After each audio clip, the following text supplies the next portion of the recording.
بسم اللہ الرحمن الرحیم. ناظرین، میں ہوں عبدالباسط اور آپ دیکھ رہے ہیں ڈی سائفر.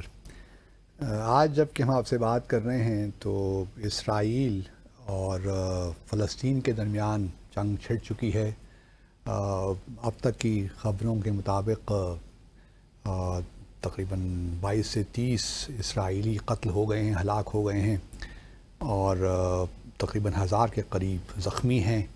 اور اب اسرائیل کے وزیر اعظم بنجامن نتن یاہو نے کہہ دیا ہے کہ اب حماس کے خلاف یا غزہ پٹی میں جہاں سے یہ آپریشن شروع ہوا ہے اسرائیل کے خلاف، اب یہ اسرائیلی آپریشن نہیں ہوگا بلکہ ابھی باقاعدہ جنگ شروع ہو چکی ہے. اب یہ جنگ کس طرح اور کہاں تک اسکلیٹ ہوتی ہے، یہ ایک بہت بڑا سوال ہے، کیونکہ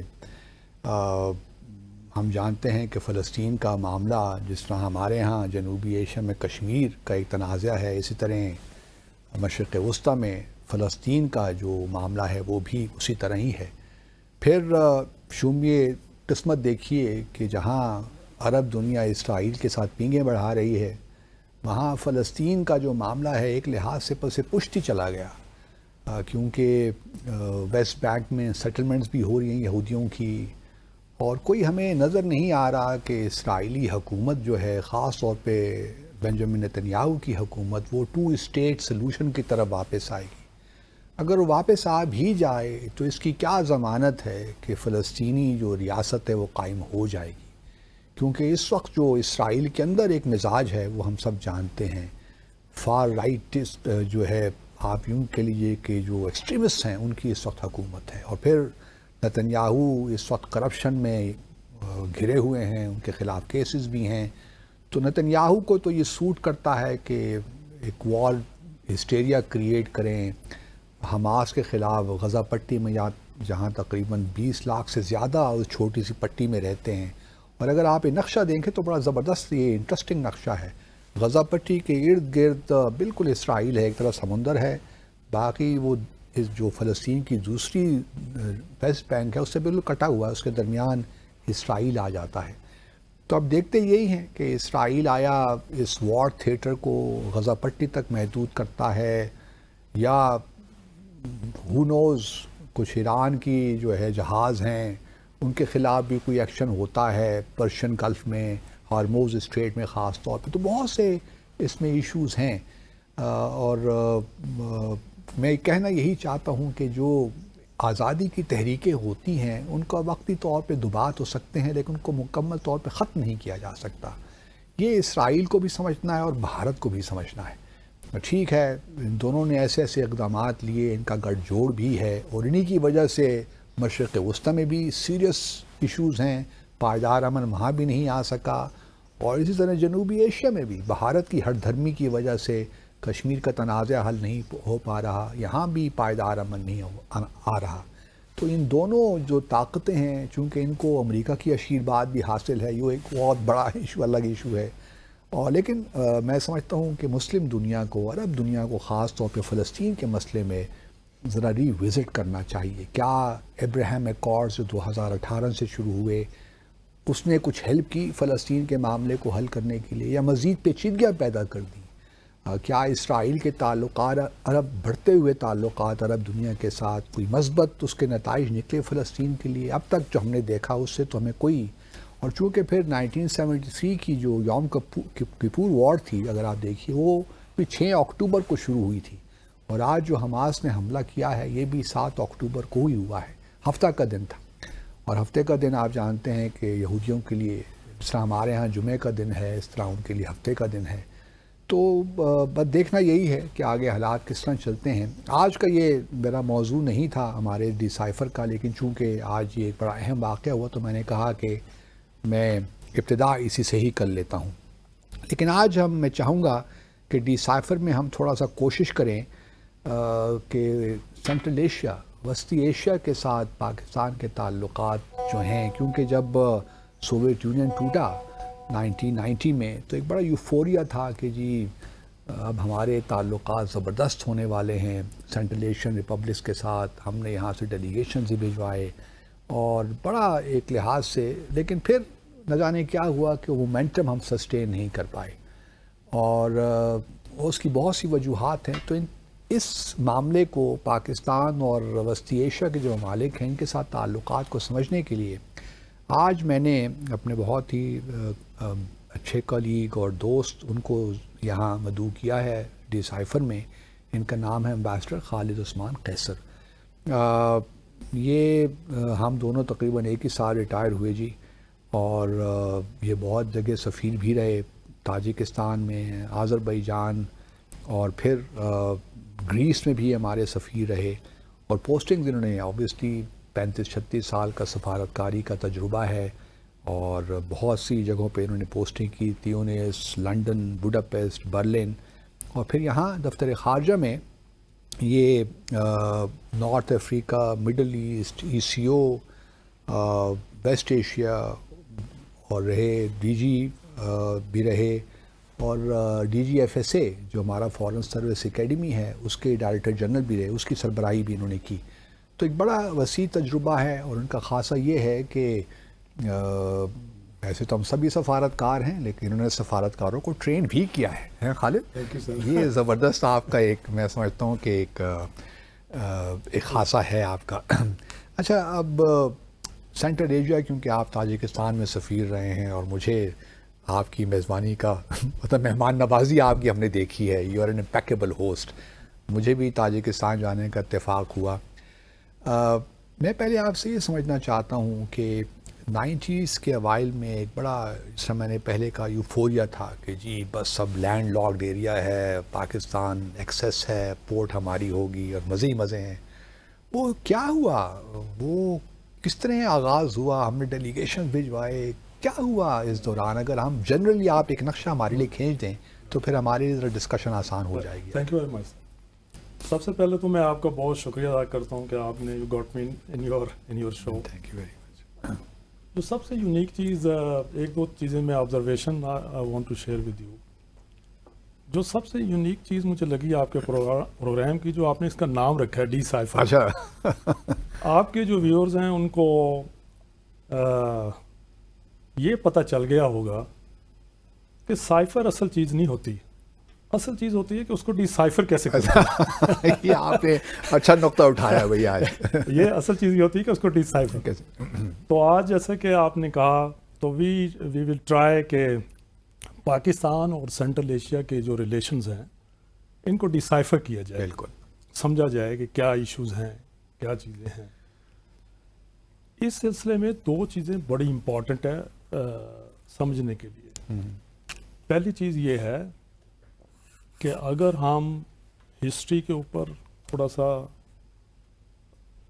glance over the history, ancient time سے, ایرین سے لے کے سیتھین, سمیرین, ڈیریس دی گریٹ, پرشین آ گئے, الیگزینڈر دی گریٹ آ گئے, پھر ہنز آ گئے, عربز آ گئے, ٹرک آ گئے, مغل آ گئے, اینڈ کرتے کرتے کرتے ٹوڈے ایک چیز جو بڑی ابھر کے سامنے آتی ہے وہ یہ آتی ہے کہ اس ایریا میں ایک تو سروائیویبلٹی کا بہت زیادہ پوٹینشل ہے.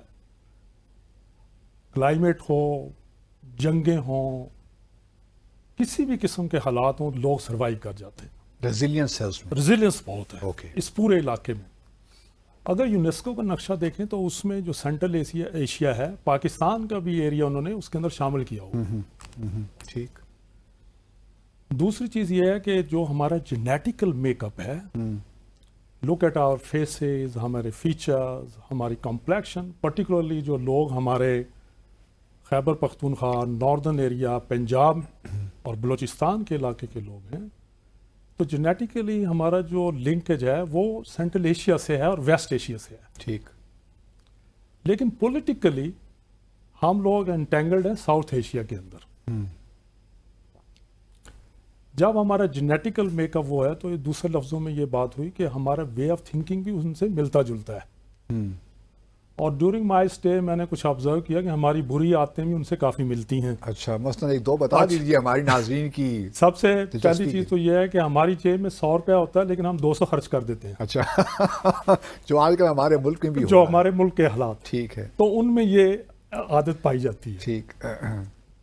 دوسری بات یہ ہے کہ وہ ملک بھی 10-15% لوگوں کی محنت کے بلبوتے پر چل رہے ہیں، اور ہم لوگ ہمارے بھی ہر محکمے میں ہر شعبہ زندگی میں 15-20% لوگ ہی ہیں، شاید اس سے بھی کم ہے، جیسے بھی کام ہے، جن کی وجہ سے یہ پورا ملک چل رہا ہے۔ ایک تو یہ بات بڑی امپورٹنٹ ہے سمجھنے کے لیے۔ دوسرا یہ ہے کہ سینٹرل ایشیا جب 1990 میں یہ ملک آزاد ہوئے تو سینٹرل ایشیا کو جب ہم نے ڈیفائن کرنا شروع کیا تو ہم نے کہا جی یہ قزاقستان ہے، یہ کرگستان ہے جو آپ کرگز ریپبلک کہلاتا ہے، تاجکستان، ازبکستان اینڈ ترکمانستان۔ لیکن فارن آفس نے ہم نے آذربائیجان کو بھی اس میں شامل کر زبردستی شامل کر لیا، اس کو ہم نے شامل کر لیا۔ ان کو ہم سینٹرل ایشیا کہتے ہیں، وہ کوکسس ریجن میں ہے وہ ملک ہے، لیکن اس کو ہم ڈیل سینٹرل ایشیا ہی سمجھتے ہیں۔ وہ آذربائیجان کا میں نے اس لیے ذکر کیا کیونکہ میں وہاں رہا ہوں، تو during the course of our discussion میں تھوڑا سا کچھ کہنا چاہتا ہوں ٹھیک ود یور پرمیشن۔ بالکل please. Coming back to Central Asia, دیکھیں یہ سینٹرل ایشیا جو یہ ممالک 5 ملک جو ہم نے کاؤنٹ کیے ہیں، یہ ٹوٹل جو جغرافیکل اور جغرافیہ کے بارے میں کہتے ہیں کہ یہ بیک ڈراپ ٹو ہسٹری ہوتا ہے، جغرافیہ جو ہوتا ہے 4 ملین اسکوائر کلومیٹر ایریا ہے ٹوٹل، ٹھیک ہے، اور پاپولیشن ہے 76-77 ملین۔ دوسرے لفظوں میں پاکستان سے جو ایریا ہے 3 گنا زیادہ بڑا ایریا ہے، اور پاپولیشن جو ہے وہ پاکستان کی 1/3 ہے۔ بالکل۔ کمنگ اوور ٹو اکانومی، جو جی ڈی پی ہے ان 5 ملکوں کا وہ $1.2 ٹریلین ہے، اچھا 2 ٹائم بگر دین۔ یہ 5 ممالک آذربائیجان کو انکلوڈ نہیں کرتے؟ نہیں، آذربائیجان ایکسکلوڈنگ آذربائیجان، ٹھیک۔ تو وہ پاکستان کا 1/3 ہے شروع میں، اور اسی طرح ان کا ان کی ڈیفینس فورس، پاکستان ان کا 1/3 ہوا نا؟ جی پاکستان ان کا 1/3 1/3 ان کی ٹوٹل جو اکانومی ہے اسے 1/3 پاکستان کا ٹھیک۔ تو تیسرا یہ ہے کہ جو ڈیفینس فورسز ہیں over a period of time انہوں نے انکریز کی ہیں۔ اب وہ ان کی جو ہیں تقریباً 2 لاکھ کے قریب سولجرز ہیں 5 کے 5 ملکوں کی۔ سب سے بڑی قزاقستان کی آف کورس 1,08,000 ان کے، باقی دوسرے ممالک کی۔ ان کا بجٹ ڈیفینس کا جو لیکن سب سے بڑا ملک آبادی کے لحاظ ازبکستان ہے۔ ازبکستان 40 ملین ہے، اور باقی سارے ملکوں میں یہ کرگستان، تاجکستان میں 10 ملین ہے، ترکمانستان میں اس سے بھی کم ہے 7 ملین، باقی جو ہے وہ قزاقستان میں ہے۔ تو جب تک شروع میں یہ آزاد ہوا ہے 5 ملک ہوئے، اور ظاہر ہے کہ ہم لوگ بھی بہت سمجھ رہے تھے کہ ہم نے بہت بڑا اچیومنٹ کر لی ہے، ایک سپر پاور کو ڈیفیٹ ہو گیا ہے، اور یہ علاقے سارے ممالک کے مسلم کنٹریز ہیں اور یہ آزاد ہو گئے ہیں، اور ہمارا ان پہ حق بھی بنتا ہے، اور اب یہ ہمارے لیے اکنامک بونانزا ہے ہو رہا ہے، جس نے بھی طالبان کے آنے کے بعد بھی ہم نے یہی سوچا، ہمیں یہی لگ رہا تھا۔ ٹھیک۔ تو there was a euphoria, or there was a spree of visits, bilateral. Foreign office was very active, and you and me were very young at the time, but we witnessed ourselves. میں یہ سمجھتا ہوں تو پہلی غلطی جو ہوئی ہے وہ اپنے لوگوں کو غلط انفارمیشن دینے سے شروع ہوئی ہے۔ At the time prime minister, ہماری پرائم منسٹر تھیں، انہوں نے نیشنل اسمبلی میں فرمایا پاکستان نے سینٹرل ایشیا کے ساتھ $10 بلین کے MOU سائن کر لیے ہیں۔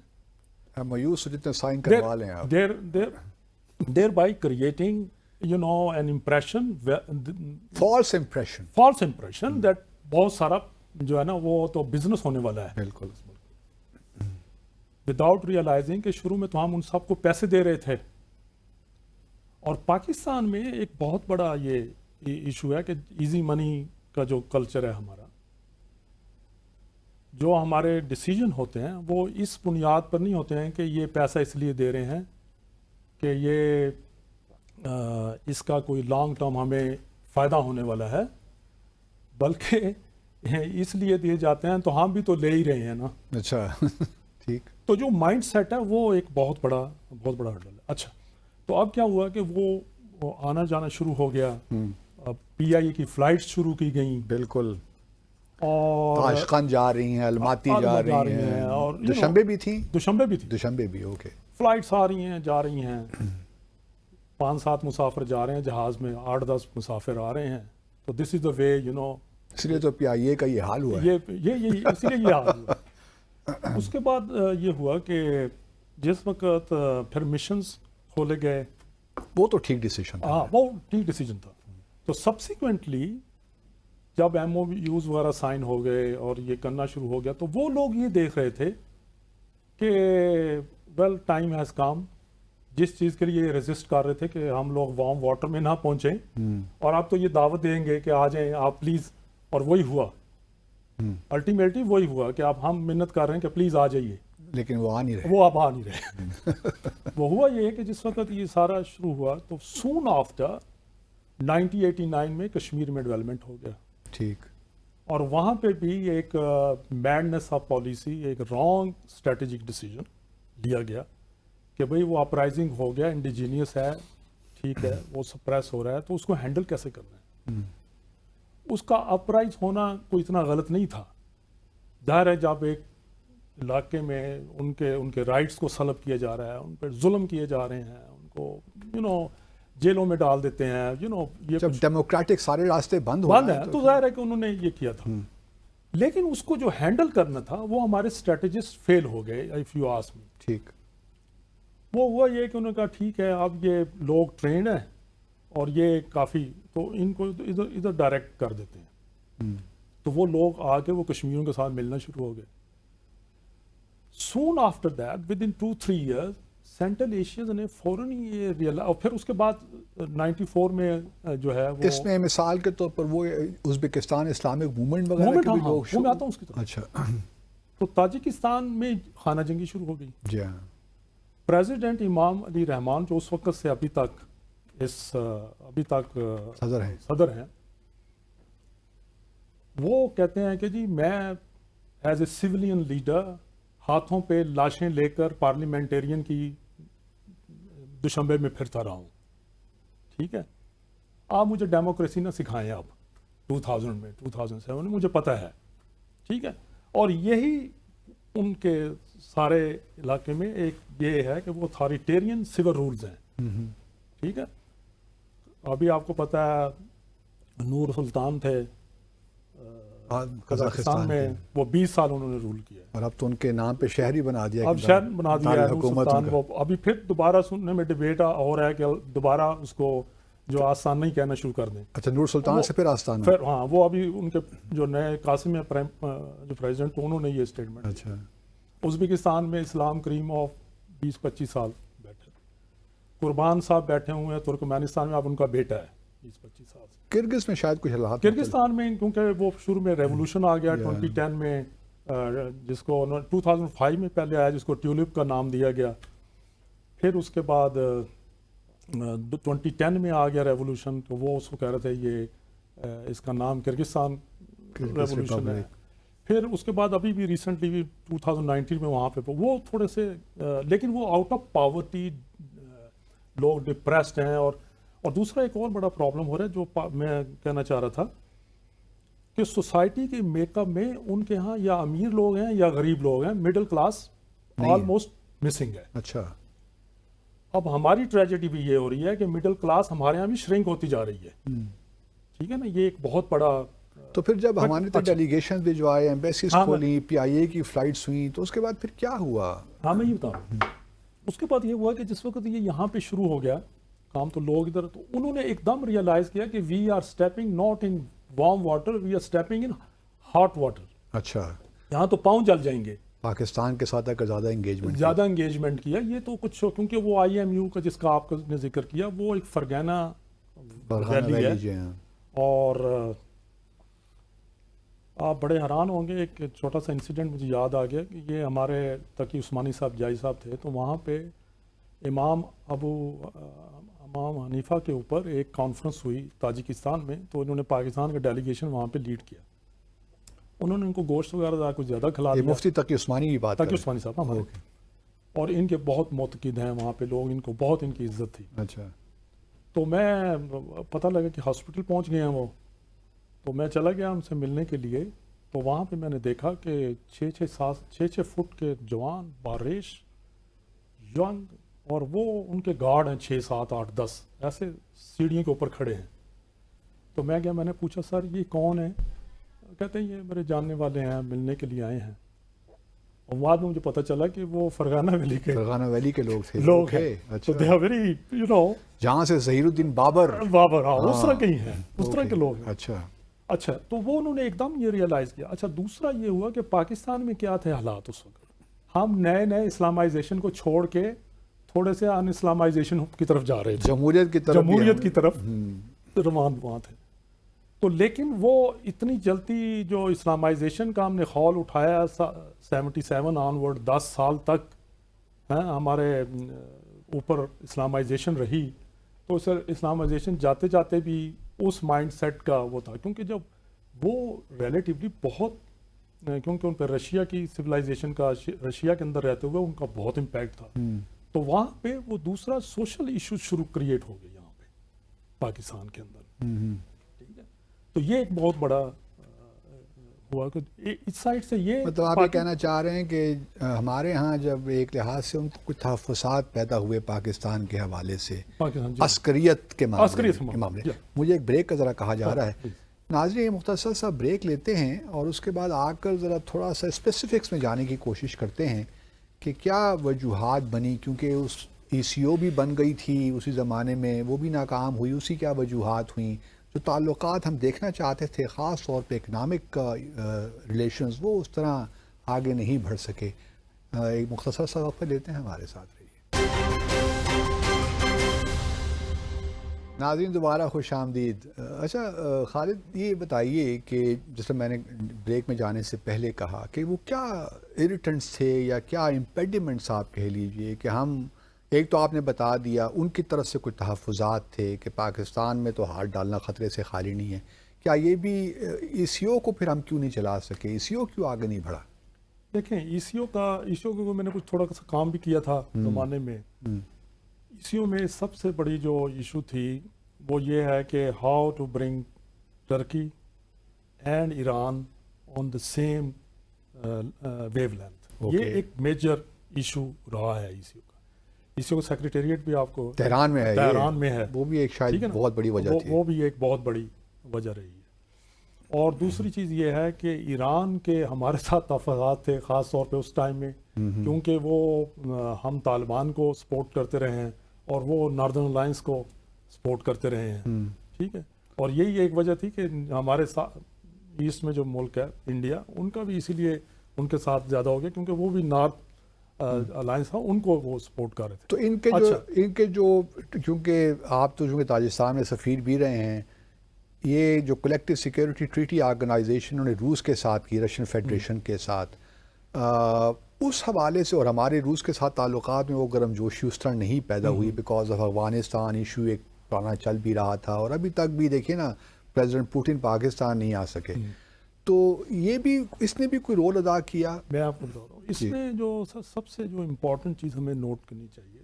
ٹھیک ہے، سوویت یونین ڈس ممبر ہو گیا، انڈیپینڈنٹ اسٹیٹس بن گئیں، لیکن جو اس کا پولیٹیکل میک اپ تھا یا گورننس کا جو سسٹم تھا، اورینٹیشن تھیں، وہ تو ساری ماسکو کی طرف ہی تھیں. ٹھیک. تو رشیا نے یہ ڈیسیجن لیا کہ یہ ان کو آزادی دے دیں، لیکن جو اسٹریٹجک کنٹرول ہے وہ ان کے پاس ہی رہا ہے. وہ اس کا نیئر ابراڈ ہے. CSTO ہے، اس کا صرف ایک ہی مقصد ہے، وہ یہ ہے کہ ٹھیک ہے آپ کریں جو آپ نے کرنا ہے لیکن پلیز، ٹھیک ہے نا. تو وہ رشیا کے، اور اسی لیے یہ جو میں نے ابھی کرگستان کی ہم نے بات کی تھی کہ ریولوشنز آ گیا، یہ آ گیا، وہ جو بھی آنکھیں دکھانے کی کوشش کرتا ہے تو وہ وہاں پہ ریولوشن پھر آ جاتا ہے. ٹھیک ہے نا. یہ ان کی آشیرواد، یہ ان کا انٹرسٹ ہی رہا ہے. اس سے کیا وجہ ہے کہ ان ممالک میں رشین پاپولیشن ابھی بھی کافی موجود ہے؟ یا ابھی بھی جب رشین بولتے ہیں. اس کے علاوہ آپ حیران ہوں گے کہ کرگستان، ازبکستان اور تاجکستان یہ ریلیٹیولی غریب ملک ہیں. ازبکستان اب تھوڑا سا اسٹیبل ہو گیا ہے. ان کے millions of their national still work in Russia. ٹھیک. مینی ایک جاب جو ہیں وہ ساری ان کی لیبر کرتی ہے وہاں. اوکے. تو رشین تو بولی جاتی ہے رشین کا، تو رشیا کا کنٹرول ہے. پھر چائنا آ گیا. ٹھیک ہے نا. اب پاکستان کے کانٹیکس میں ہو رہا ہے یہ سارا کی بات ہو رہی ہے. چائنا آ گیا ہے. چائنا کے تو ظاہر ہے سب کو پتہ ہے پالیسی ایک ہی ہے کہ میڈ ان چائنا انہوں نے بنانا ہے. تو وہ وہاں پہ جس زمانے میں ہمارے لوگ یہ سوچ رہے تھے کہ حکومت کچھ ہمارے لیے کر دے.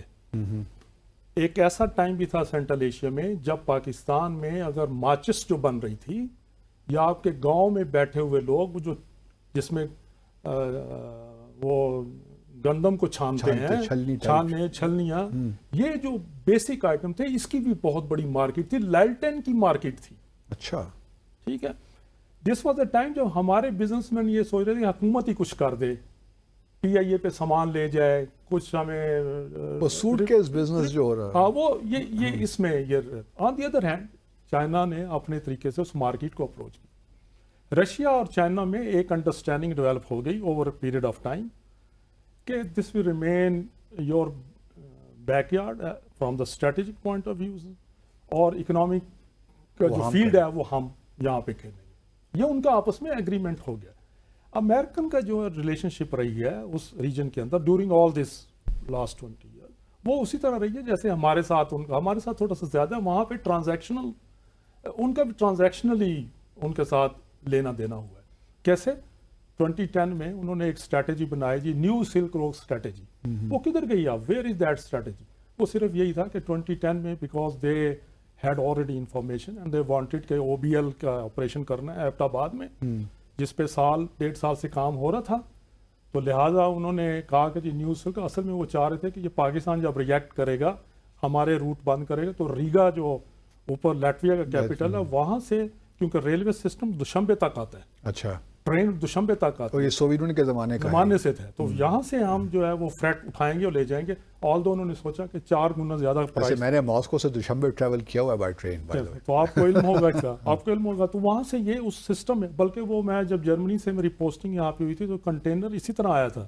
جرمنی سے وہ ریگا گیا ہے اور ریگا سے پھر انہوں نے. اچھا دیکھیے اس سارے معاملے میں ٹرکی کی جب ہم جاتے ہیں سینٹرل ایشیا بہت انویسٹمنٹ ہے ٹرکی کی بھی. ہاں جی. کنسٹرکشن میں خاص طور پہ ہو کنسٹرکشن میں ٹرکی بہت آگے آیا, اس میں کوئی شک نہیں. اور انہوں نے کنسٹرکشن میں خاص طور آذربائیجان میں تو بہت زیادہ انہوں نے کیا. وہ ان کی تو لینگویج بھی ٹرکی ہے, ٹرکش ہے. اور ان علاقوں میں بھی انہوں نے بہت سارا انویسٹمنٹ کی. انڈیا کی بہت انویسٹمنٹ ہے. قزاقستان میں آپ کو پتا ہوگا یہ آرسلر متل جو ہیں یہ وہاں پہ پہنچے ہوئے ہیں. ان کا کوئی سن شائن گروپ ہے وہ وہاں پہ ہے. پنجاب سدن جندال وغیرہ یہ سارے پہنچے ہوئے, بڑی بڑی کمپنیاں. اور ان کو تھوڑا سا ایڈوانٹیج تھا with the population compare to us. وہ کس طرح؟ وہ اس طرح تھا کہ سوویت کے زمانے میں کیونکہ ہم دوسرے کیمپ میں تھے, وہ ادھر تھے, تو یہ ان کا ڈانسنگ اور کلچرل لنکیجز, بالی ووڈ اس وقت بھی تھا, بالی ووڈ تھا. اور اس کے علاوہ کیا کہتے ہیں کہ کوئی بزنس بھی چھوٹا موٹا انویسٹ. اب تو انہوں نے کافی انویسٹمنٹ انڈینز نے وہاں پہ کی. تو آپ کا یہ ایک بہت بڑا یہ اب کیونکہ اس میں اتنے پلیئرز آ گئے تو they had too much to choose from نا. ٹھیک ہے. تو انہوں نے کہا کہ سب سے پہلی چیز تو یہ ہے کہ we have to stay in the power. تو بیسیکلی تو وہ فیملیز ہیں بیٹھی ہوئی ہیں پاور میں, 20 سال سے 25 سال سے بیٹھے ہوئے ہیں وہ لوگ. تو اس کو تو کوئی ایسا کوئی یہاں پہ تھنکنگ نہ ڈیولپ ہو جائے یا ایسا کوئی اس طرح کے جرمز نہ آ جائیں. تو دیر فور انہوں نے یہ کہا کہ ہم دیکھتے ہیں کیسے ہم نے اپنا پالیسی کو شیپ کیا but keeping Moscow on their side. تو یہ ان کا اورینٹیشن. اچھا افغانستان کے معاملے نے کتنا افیکٹ کیا پاکستان کے تعلقات کو بڑھانے میں؟ افغانستان کا سب سے بڑا ایشو یہ تھا, آپ حیران ہوں گے کہ دوشنبے کی ہوٹلز میں اور ریسٹورنٹس میں جو احمد شاہ مسعود ہے اس کی بڑے بڑے پورٹریٹ لگی ہوئی ہیں. وہ تو میں نے خود بھی دیکھی. جب تو آپ نے بھی دیکھی ہے. تو وہ وہاں پہ وہ لگی ہوئی ہیں. تو وہ ان کا افغانستان سے اس لیے بہت زیادہ وہ اس نے امپیکٹ کیا ہے, تھنکنگ پہ بھی اور فزیکل بزنس سے بھی. اور ہمارے لیے جو روٹ ایکسیس ہوتی تھی وہ تو وہ ختم ہی ہو گئی نا. دیکھیں وہ روٹ جو ہے وہ انڈر طالبان اس زمانے میں بھی وہ فنکشن تو کر رہی تھی. اور یہ ایک بڑا ایک انٹرسٹنگ واقعہ سے یاد آ گیا. If you have the time تو آئی کین پلیز. جب میں واپس آ رہا تھا تاجکستان سے تو سامان وہ کنٹینر میں لانا ہوتا ہے. تو میں نے ان سے پوچھا جی یہ کنٹینر کیسے جائے گا؟ تو انہوں نے بتایا کہ جی یہاں سے ازبکستان جائے گا، وہاں سے ترکمانستان، وہاں سے ایران آئے گا، بندرآباد، اور بندرآباد سے کراچی اور جائے. تو پوچھا جی پیسے کتنے ہوں گے؟ انہوں نے کہا جی $16,000 ہوں گے. تو میں نے کہا کہ یار یہ تو ظلم ہے، مطلب ہے کہ میرا تو سارا سامان $5,000 سے اس سے زیادہ پرائز نہیں ہے، تو مطلب ہے یہ گورنمنٹ اتنے پیسے کیوں خرچ کرے؟ تو پتہ لگا کیونکہ وہاں میں کچھ فیسلٹی تھی کہ جی آپ $5,000 لے لیں تو خود لے آئیں اپنا سامان، یا پھر کوٹیشن کریں، اور یہ کوئی سسٹم تھا ہمارا 70% ہمیں پے کرتے تھے. تو وہ میں نے اس کو بلایا، انہوں نے کہا کہ جی یہ بندہ ہے، یہ آپ کا پشاور پہنچا دے گا. اچھا. تو وہ بندہ آیا، اس کو بلایا، اس کو کہا، اس نے کہا جی کنٹینر یہاں پہ ملتے ہیں کیونکہ چائنا نے بہت زیادہ ڈمپ کر دیے، مارکیٹنگ کنٹینرز میں کھلی ہوئی ہیں. کنٹینر آپ $1,200 کا لے لیں، $1,000 کا، اور میں $2,500 میں پشاور میں آپ کو ڈیلیور کر دوں گا. Very good. جب میں نے اس کو کہا کہ یہ تو بڑا اچھا ہے، جس دن وہ آیا تو اس نے سامان سارا ہم نے پیک کر دیا، اس نے ڈال لیا. تو کہتا ہے سر $120 اور دے دیجیے اور 20 کے نوٹ دے دیں. تو میں نے پوچھا یہ کیا ہے؟ اس نے کہا سر یہ انشورنس ہے. اوکے. ٹھیک ہے، یہ انشورنس ہے، جس جگہ پہ وہ مجھے روکیں گے طالبان، وہاں میں نے 20 دینے ہیں، تو پھر میں نے اگلی پوسٹ پہ جانا ہے، وہاں 20 دینے ہیں، اور یہ انشورنس ہے آپ کی. ٹھیک ہے. تو آج دیکھیں نا، جو آج طالبان آئے ہیں وہ اتنے بڑے جو پروجیکٹ کر رہے ہیں بالکل وہ اس لیے کر رہے ہیں کہ بزنس کا ان کو سینس ہے. اب ان کو پتہ چل گیا ہے کہ پتہ چل گیا ہے ان حالات میں، وہ مطلب اس حالات میں بھی انہوں نے وہ 4 دن میں، اس نے مجھے کہا کہ جی اگر امریکن کا ڈرون نہ لگا آپ کا کنٹینر چوتھے دن پشاور میں پہنچ جائے گا. جب پشاور یہ کتنا راستہ بنتا ہے تقریباً تاجکستان سے لے کر افغانستان کے تھرو تورخم تک؟ تورخم تک 1000 کے قریب تو بنتا ہے. تو کچھ نہیں ہے. ہاں تو کچھ بھی نہیں. اچھا. اور وہ لے آیا پشاور سے، وہ بلکہ کہتے ہیں کہ جی اگر آپ کہتے ہیں میں اسلام آباد پہنچا دیتا ہوں آپ کو، لیکن میری گاڑی لیفٹ ہینڈ ڈرائیو ہے، اور لے آیا وہ اسلام آباد. تو کہنے کا مقصد یہ کہ یہاں پہ اس وقت جو طالبان کا دورہ تھا، اس کا زیادہ ان کو آئیڈیالوجیکل تھریٹ زیادہ تھا. یہاں پر بزنس تھا وہ تھوڑا بہت، لیکن اب طالبان ہی بڑے اب وہ ڈفرینٹ موڈ میں اب مثال کے طور پر دیکھیں نا، کوش ٹیپا پروجیکٹ شروع کیا ہے، نیو کابل سٹی کا پروجیکٹ شروع ہو گیا ہے. اب آپ کیا سمجھتے ہیں کہ طالبان کا ایک لحاظ سے ریلیٹیولی سیکیور اسٹیبلائز تو ہو گئی ہے، تو آپ کا کیا خیال ہے کہ اب جو ہے ٹاپی جیسے پروجیکٹ جو رکے ہوئے تھے، یا آئی پی یا کاسا 1000، آئی پی کو تو چلیں وہ سیپریٹ ہے سوری، لیکن ٹاپی اور کاسا 1000 یہ اب کچھ چل پڑیں گے آگے کہ نہیں؟ اس میں 2-3 بہت بڑے ایشوز ہیں. جو ٹاپی کا سب سے بڑا ایشو تو ظاہر ہے کہ انڈیا کے ساتھ ابھی تک کچھ ہو نہیں رہا ہے. ٹاپی کو اگر تاپ کرنا ہے، صرف تاپ تک رہنا ہے، اگر انڈیا کو نکالنا ہے تو پھر شاید کچھ پراسپیکٹ، لیکن اب وہ ممکن نہیں ہے کیونکہ ان کا کافی انگریس ہے افغانستان میں. اچھا. ٹھیک ہے. تو تاپی میں ایک تو یہ پولیٹیکل مطلب انڈیا کا انٹرسٹ ہے، دوسرا یہ کہ فزیکل اس کا پیسے چاہیے نا. پیسے کہاں سے آئیں گے نا، فنڈنگ چاہیے. کاسا 1000 کا بھی یہ ایشو ہے. کاسا 1000 میں بیسیکلی تار لگانی ہے، $200 ملین چاہیے، اور وہ ٹرانسمیشن ہو نہیں رہی. اس میں وہ اصل میں 1300 میگا واٹ ہے، 300 یہ ساری تاجکستان سے آنی ہے. لیکن ہمارا جو اصل فیلور ہے وہ یہ ہے کہ QTTA جو ہم نے سائن کیا تھا، کوارٹرلی لیٹر، جس میں قزاقستان، کرغزستان، چائنا اور پاکستان، وہ کہاں پہ ہے گراؤنڈ پہ؟ وہ بھی نہیں ہے. ٹھیک ہے. اسی طرح آپ چاہ رہے ہیں مزار شریف سے یہ پشاور کو بائی ٹرین ملا دیں، تو پیسہ نہیں ہے. بلکہ ابھی ازبکستان کے ساتھ بھی ٹرین کا کچھ معاملہ چل رہا ہے. ٹرین کا ابھی ہم نے جو ایگریمنٹ کیا ہے. تو وہ کیوں کیا ہے؟ وہ ساروں کو پتہ ہے کہ super power is coming up in this region, China, اور ان کا انٹرسٹ ہے، ایک لحاظ سے انٹرسٹ ہے، اور وہ جو وہاں پہ بلڈ کر رہے ہیں ایریاز وغیرہ. ٹھیک. مجھے ایک ذرا بریک کا کہا جا رہا ہے خالد، یہ ہماری بڑی مجبوری ہے، سوری ٹو کٹ یو. ناظرین ایک مختصر سا وقفہ لیتے ہیں اور پھر آ کر اسی گفتگو کا سلسلہ شروع کرتے ہیں ہمارے ساتھ. اچھا، یہ تمام ممالک جو ہیں سینٹرل ایشیا کے، خالد یہ تو OIC کے ممبر بھی اب ہو گئے ہیں، ECO کے بھی ممبر ہیں، پاکستان بھی ان کا ہے، اور بھارت ان دونوں آرگنائزیشنز میں نہیں ہے. لیکن اس کے باوجود ہمیں یہ کشمیر پہ کوئی خاص سپورٹ ہمیں ان سے نہیں ملتی. آذربائیجان ایک ملک ہے جو OIC کا جو کانٹیکٹ گروپ ہے کشمیر کا، اس میں وہ شامل ہے، اور چونکہ ہم نگورنی قراباغ پہ بڑا ووکل ہے، ہم نے آرمینیا کے ساتھ ابھی تک اپنے تعلقات بھی نہیں قائم کیے، تو آذربائیجان کی ہمیں سپورٹ ملتی ہے۔ تو ذرا تھوڑا سا ہمیں آذربائیجان کے متعلق بتائیے، کیونکہ بڑا آئل رچ کنٹری ہے اور انہوں نے اسرائیل کے ساتھ بھی تعلقات درون خانہ قائم کیے ہوئے ہیں۔ آپ حیران ہوں گے، میرا خیال آپ کے علم میں ہوگا، کچھ آپ کے ویورز حیران ہوں گے جان کے کہ 1905 میں ورلڈ کی جو آئل کی جو ڈیمانڈ تھی 51% آذربائیجان سے پوری ہو رہی تھی۔ یہ تو مڈل ایسٹ میں تو 50s میں جا کے ڈسکور ہوا ہے آئل۔ تو آذربائیجان شروع سے بڑی آئل رچ کنٹری رہا ہے شروع سے ہی۔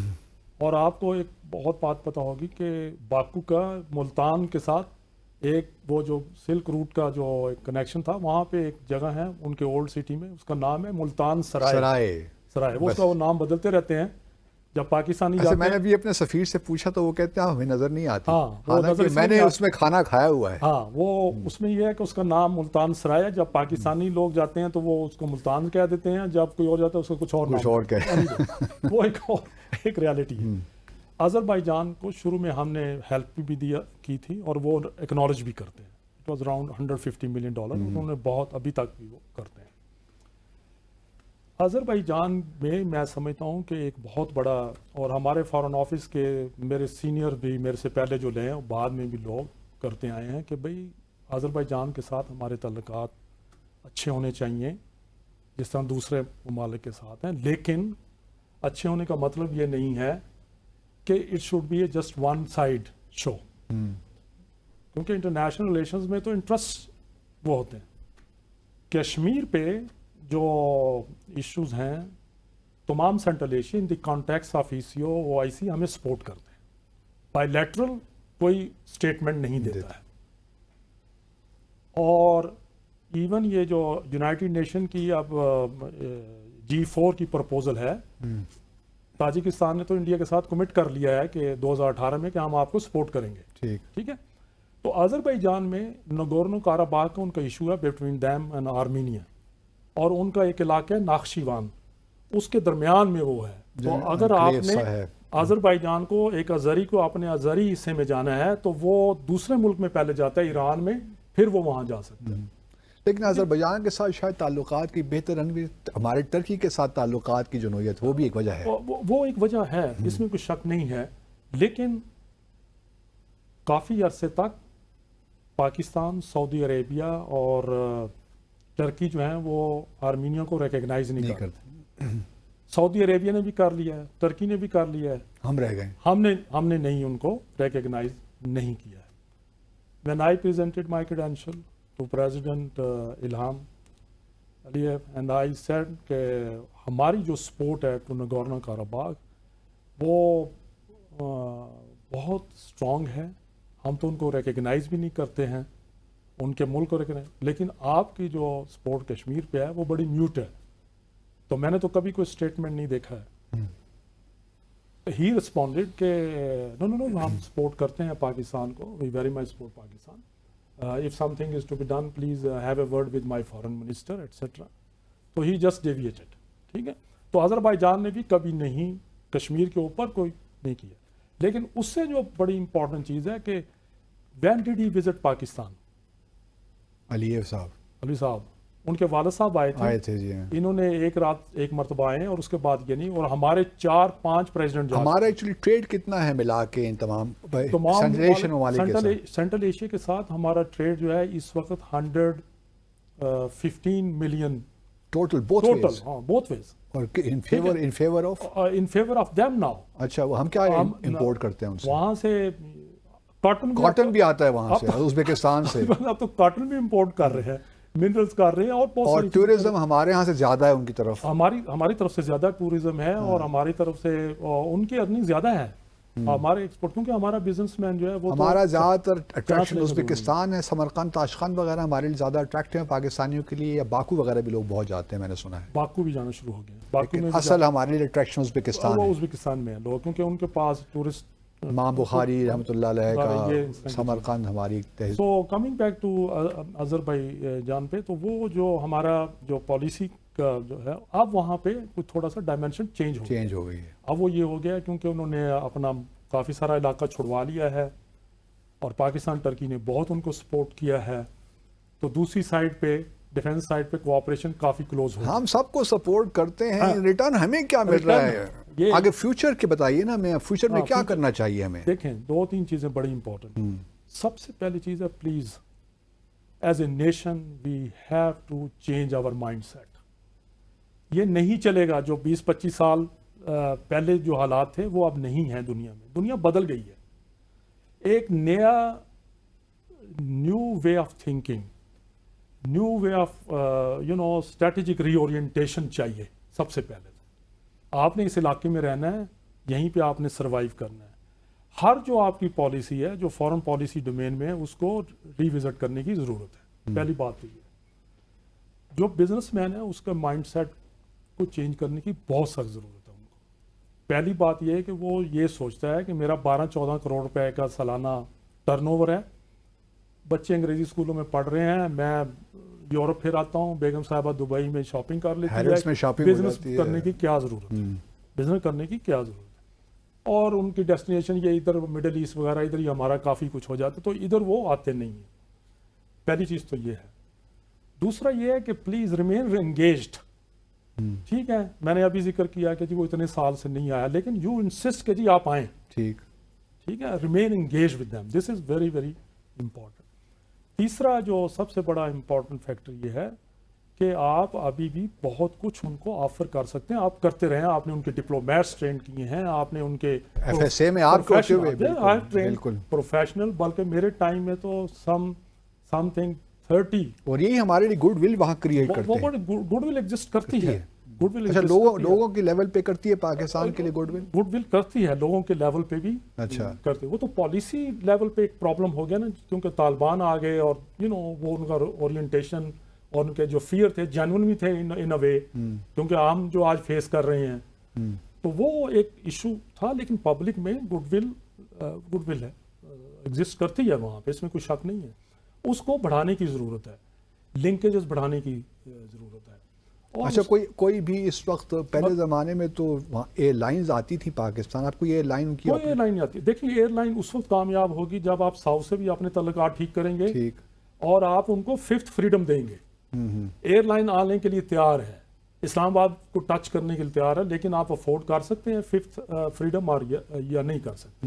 یہ ایک بہت بڑا, یہ کرنا ہی پڑے گا کسی سٹیج کے اوپر. ٹرکی نے بھی شروع کی تھی ایک فلائٹ. ویزا کی کیا سچویشن ہے؟ ویزا آسانی سے مل جاتے ہیں ہم ایک دوسرے کے؟ اب تو وہ بڑے ریلکٹنٹ ہیں, بڑا مشکل سے ہی ملتا ہے ویزا. آذربائیجان میں تو ہم بغیر ویزے کے بھی جا سکتے ہیں میرے خیال میں. نہیں, صرف آفیشیل پاسپورٹ. اچھا, گرین پاسپورٹ پہ نہیں؟ نارمل تو ہر جگہ آپ کو لینا پڑتا ہے. اوکے, ہاں, نارمل ویزا. اس زمانے میں آذربائیجان تو تھا ایک, نہیں ابھی نہیں ہے. ابھی نہیں ہے. وہ جو ایگریمنٹس آپ دیکھیں نا, وہ جو منسٹر آف انٹیریئرز کے ہیں, تو اس میں آفیشیل پاسپورٹ, ڈپلومیٹک پاسپورٹ پہ آپ جا سکتے ہیں. ادروائز تو ہمیں چاہیے نا کہ ہم کوئی ٹریڈ ڈیلیگیشنز بھجوائیں. ٹریڈ ڈیلیگیشن نہیں جاتے ہیں, اچھا, لنکیج کرتے ہیں, بٹ پرابلم یہ ہے کہ سسٹین نہیں کر پاتے. سسٹین ایک تو یہ کہ بزنس مین اس کو جانا چاہتا ہے جب آپ کا پریزیڈنٹ جا رہا ہے. اوکے, ان کے ساتھ پروٹوکول ملتا ہے, پروٹوکول کے چکر میں رہتے ہیں, وہ بزنس کے چکر میں وہ نہیں جاتے.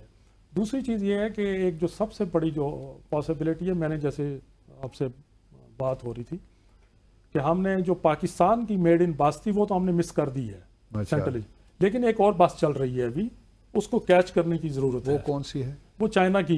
اوکے, وہ ہے ایک BRI والی بس جو ہے. جی ہاں, اچھا جی, وہ بس ہے, اس کے اوپر چڑھنے کی ضرورت ہے. ابھی جو پاسبلٹی ہے وہ کیا, وہ ہے ویلیو ایڈیشن میں. بہت سارے ابھی فار انسٹنس کراچی کے بزنس مین ہیں, انہوں نے میرے ٹائم میں بھی $2 ملین کی انویسٹمنٹ کی وہاں پہ. ان کی ایک گارمنٹس کی وہ تھی, ان کو پتہ ہے کہ ان کا سارا جو پروڈکٹ ہے وہ کمپلیٹ رشیا اٹھا لیتا ہے وہاں سے. تو اس نے کہا یہ جو شرٹس آپ بنا رہے ہیں یہ آپ ان کو $25-30 میں دے رہے ہیں, یہ $80 تک اس کی پرائس جا سکتی ہے. تو I will bring the quality, I have the machines, جو کہ میں نے ویسٹرن مشینز ہیں میرے پاس ایکسپرٹیز ہے. انہوں نے ان سے زیادہ بزنس کیا ان کے ساتھ. تو جو ویلیو ایڈیشن پروجیکٹس ہیں اس میں آنے کی ضرورت ہے. تیسرا جو امپورٹنٹ چیز ہے وہ ہے پبلک پرائیویٹ پارٹنرشپ. یہ کرنے, کیونکہ وہاں پہ ابھی بھی گورنمنٹ کی نوٹ کے بغیر کچھ نہیں ہو سکتا. تاجکستان کا سارا بزنس ان کی اپنی فیملی کے پاس ہے، آذربائیجان کے سارا بزنس ان کی فیملی کے پاس ہے، ساری وہ تو ابھی ان سسٹم کو یہ سمجھنا ہے، اور سسٹم کو سمجھنا، ایکسپرٹیز نہیں ہے، ایکسپرٹیز نہیں تو we have to develop our expertise to understand کہ وہ یہ کیسا کس طرح ہم کرتے ہیں. لینگویجز نہیں ہمارے لوگ سیکھتے، لینگویج سیکھنے کی ضرورت ہے. آپ دیکھیں نا، ہے تو وہ سینٹرل ایشیا ہے لیکن ان کی آئیڈینٹی، ایتھنک آئیڈینٹی ڈسٹنکٹ ہے. قزاقستان، تاجک، ازبیک، تو اس کا ان کو یہ ایڈوانٹیج ہے کہ وہ نیشنلزم کا جو ایلیمنٹ ہے وہ اسٹرانگ ہے. وہ گورنمنٹ کے لیے مینیپولیٹ کرنا بڑا ضروری ہے، ٹھیک ہے نا، مینیپولیٹ کرنا بہت زیادہ ضروری ہے.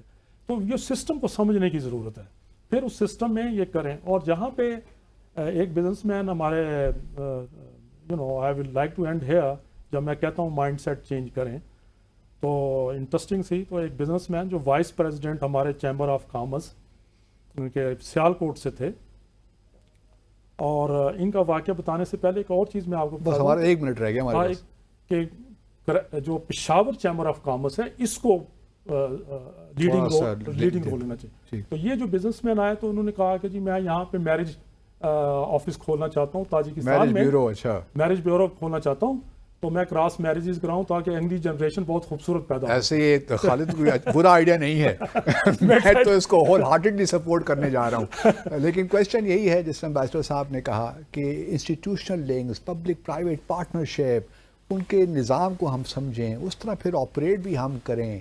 پھر آبویسلی ہمارے ہاں بھی ایشوز ہیں، ہم بھی فرسٹ اینڈ اسٹارٹس میں کام کرتے ہیں، ایک انیشیٹو لیتے ہیں، پھر سو جاتے ہیں، پھر خیال آتا ہے. اس قسم کی اپروچ اب دنیا میں نہیں چلے گی. دنیا تبدیل ہو رہی ہے بڑی تیزی کے ساتھ. ناظرین، تو میں آپ کا بہت مشکور ہوں بیچلر صاحب، بہت سی چیزیں کھلیں، واضح ہوئیں. بتاؤں میں آرمینیا مجھے جانے کا اتفاق ہوا سوویت یونین کے زمانے میں. ایروان بڑا بیوٹیفل سٹی، بیوٹیفل سٹی. تو ناظرین انشاءاللہ اگلے